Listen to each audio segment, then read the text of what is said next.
We must freely forgive others, just as God forgives us. And without these conditions, prayer is faithless.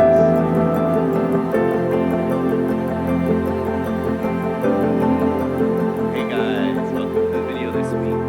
I'm out here on Warner's Bay, walking along the Green Point Reserve by the water here.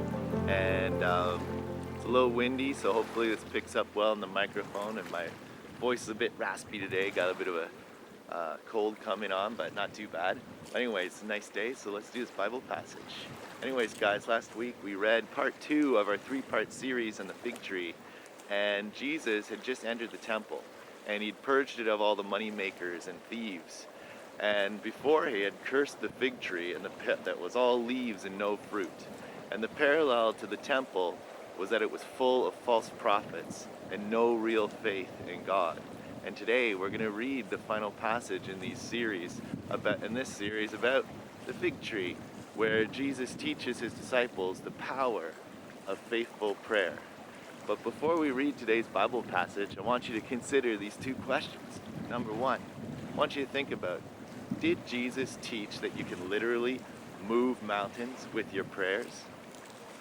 And number 2, I want you to think about this question: what kind of prayer does God answer?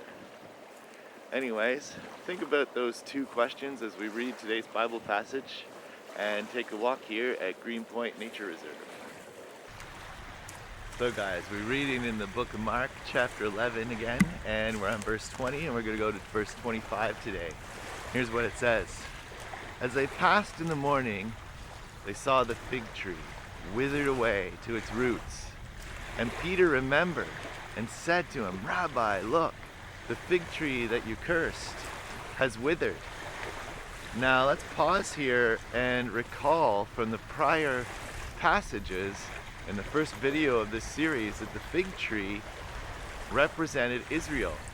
And we can see here that the curse was that it didn't totally destroy the fig tree, because we see the roots, it says, were still there. And that's the same for Israel. We know that the root, a remnant, will always be saved.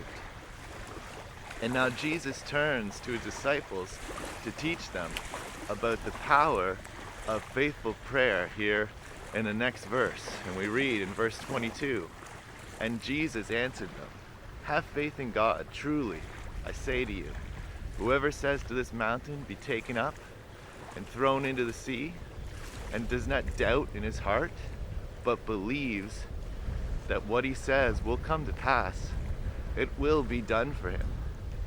Now, think about that for a minute. That brings us to our first question, right? Did Jesus teach that you can literally move mountains with your prayers? Well, the simple answer is no, he didn't. Jesus is using a well-known phrase, often was used by the rabbis at that time, moving mountains, which meant overcoming seemingly impossible difficulties. And in the next verse, Jesus will answer the second question that I asked you to consider today, and that was, what kind of prayer does God answer? Well, let's keep reading. In verse 24 it says, therefore, I tell you, whatever you ask in prayer, believe that you have received it, and it will be yours. And whenever you stand praying, forgive if you have anything against anyone, so that your Father also, who is in heaven, may forgive you your trespasses. So we can see that in order for our prayers to be effective, we have to have faith in Jesus, in God, that he will answer, and that his will be done in our prayers as we ask. And we have to pray according to his name, the name of Jesus, right? We have to be in line with his will. Remember, Jesus taught the Lord's Prayer is thy will be done. It isn't my will be done. No matter how much sometimes maybe that we want to believe that it's our will be done, it's always God's will be done. And there's another condition that Jesus teaches about effective prayer, that we must freely forgive others, just as God forgives us. And without these conditions, prayer is faithless and ineffectual. Only prayers said in faith are prayers that are answered by God. Anyways, guys, this brings us to the end of the video this week. I hope you enjoyed it, and God willing, I will see you again next week. Hey guys, thanks for watching the video this week, and remember, true knowledge is meant to be shared. So go out and tell a friend, or 2 or 3 or 5, 10 friends what you learned about this week, and God willing, I will see you next time.